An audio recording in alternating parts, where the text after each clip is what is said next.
Imagine for a moment that somewhere in the middle of Texas there was a large foreign military base, say Chinese or Russian. Imagine that thousands of armed foreign troops were constantly patrolling American streets in military vehicles. Imagine they were here under the auspices of keeping us safe, or promoting democracy, or protecting their strategic interests. Imagine that they operated outside of U.S. law and that the Constitution did not apply to them.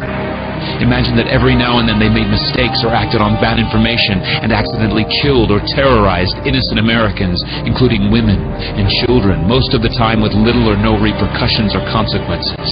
Imagine that they set up checkpoints on our soil and routinely searched and ransacked entire neighborhoods of homes. Imagine if Americans were fearful of these foreign troops and overwhelmingly thought America would be better off without their presence.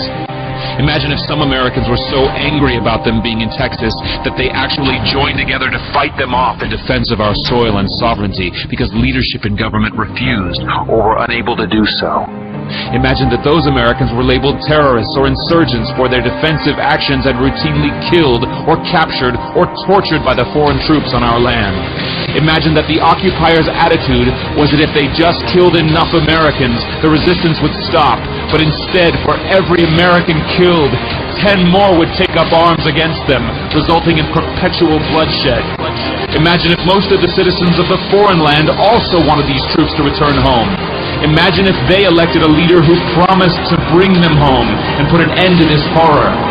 Imagine if that leader changed his mind once he took office. The reality is that our military presence on foreign soil is as offensive to the people that live there as armed Chinese troops would be if they were stationed in Texas.